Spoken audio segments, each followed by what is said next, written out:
Welcome to the verdict zone. If you're here for a rant, you're in the wrong aisle. If you're here for the facts as we see them, keep watching.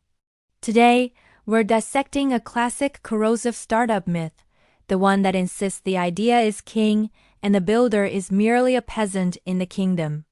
We're talking about that moment when a friendship meets the cold, hard reality of a business negotiation, and one person has to decide if loyalty means accepting a terrible deal.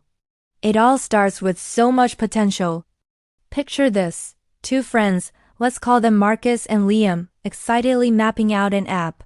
Liam is the idea guy. He's talking vision, market share, and disruption. He paints a beautiful picture of a future where their app changes the world, or at least makes them a lot of money. Marcus is the developer. He's talking about the reality of building that picture. He's focused on the technical architecture, the right software stack, and realistic development timelines.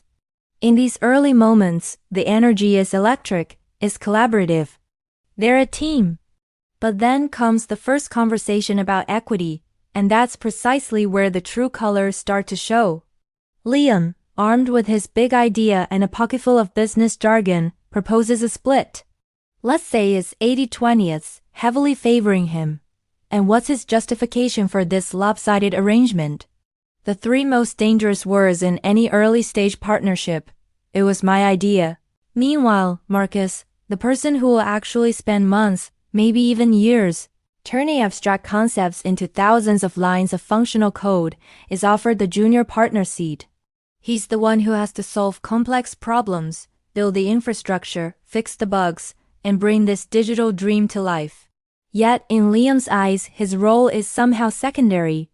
This isn't just a negotiation. It's the first crack in the foundation of their entire venture. The problem isn't just that the idea guy wants a majority stake. It has the underlying assumption that the act of conception is inherently more valuable than the act of creation. And this is where things get really insidious. It's not just about a bad deal. Liam doesn't just propose an unfair split. He actively devalues Marcus's contribution to justify it. Suddenly, the conversation is peppered with condescending little phrases. You've probably heard them before. Things like, honestly, the coding part is straightforward. I could just learn this myself if I had the time. Or, look, the business side is the real hard part. Anyone can code, but not everyone can build a brand. Every sentence is a subtle jab, a power play designed to frame Marcus's highly specialized technical work as a simple commodity, something you could just hire off a freelance website for a flat fee. Liam positions himself as the irreplaceable genius, the visionary, while Marcus is reduced to the role of a hired hand, a set of fingers to type on a keyboard. The goal here is manipulation, pure and simple. It's about making Marcus feel replaceable, interchangeable, and ultimately, lucky to even be involved in such a brilliant project. Liam wants Marcus to believe that the opportunity itself is a form of payment. The message is clear. The idea is the gift, and Marcus should be grateful for the chance to work on it, regardless of the equity. And when Marcus, a skilled professional who knows his worth, starts to push back, another weapon is deployed: their friendship. Liam frames Marcus's legitimate business concerns as a personal betrayal. The pushback isn't seen as a negotiation between partners, but as an act of ingratitude from a friend. Suddenly the subtext becomes the main text. A real friend wouldn't be so focused on the percentages. A real friend would just see my vision, trust me, and build my dream for me. They would say thank you for the chance. This is how a business discussion turns into an emotional trap. It's a calculated move to guilt Marcus into submission, making him feel like he's a bad person for wanting fair compensation for his labor and expertise. It forces him to choose between his self-respect as a professional and his loyalty as a friend, which is a choice no one should ever have to make in a true partnership. Eventually, Marcus hits his breaking point. It's not one single moment, but a slow-burning realization. He sees the future laid out before him. Endless months of grueling work, late nights fueled by caffeine, and code, all for a minimal reward and a constant nagging sense of disrespect. He understands that this dynamic isn't a temporary negotiation tactic. It's the permanent state of their partnership. He's not a co-founder, he's the help.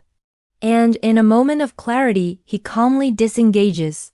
He explains that the terms aren't workable for him and he's stepping away. Liam's reaction is exactly what you'd expect from someone whose manipulation has just failed. First, there's shock. He can't believe Marcus is walking away from this golden opportunity. Then, the shock turns to accusation. "You're a bad friend," he says. "You're letting me down. After everything I've shared with you, you're just going to quit on me?" Liam frames Marcus's decision as a moral failure, a betrayal of their bond. But here's the truth. Marcus's walkout isn't quitting. It's a strategic retreat from an exploitative relationship. He isn't saying no to hard work. He's saying no to being undervalued. He isn't abandoning a friend. He's refusing to be a tool. In fact, Liam's angry, guilt-tripping response is the ultimate proof that Marcus made the right call. It confirms that this was never meant to be a partnership of equals. It was always a patronage system, with Liam as the self-appointed patron and Marcus as the beneficiary who was expected to be eternally grateful. Think about it from their two perspectives. In Marcus's view, he's a skilled professional refusing to be exploited and devalued. In Liam's view, he has the grand visionary being let down by an ungrateful helper who just doesn't see the big picture. So the real question isn't whether Marcus was a bad friend. The real question is, who truly failed whom? Did Marcus fail the friendship by refusing to be exploited? Or did Liam fail the entire concept of a partnership by offering exploitation in the first place? So what's the verdict? In our view, Marcus made the only rational choice available to a self-respecting professional. He recognized a bad deal for what it was and refused to sacrifice his value on the altar of a one-sided friendship. But here asks the moral judgment to think about. In a world that constantly glorifies the idea man, the charismatic visionary with a pitch deck, when did we decide that execution, the actual tangible act of building something from nothing, holds less value than conception? Does a friendship obligate you to accept a bad business deal?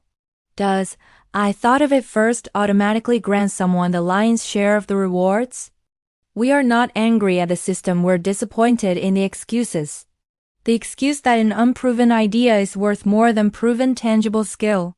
The excuse that friendship is a valid currency for financial exploitation. The excuse that the business stuff is somehow magical and mysterious, while technical work is just a labor cost. This isn't motivation.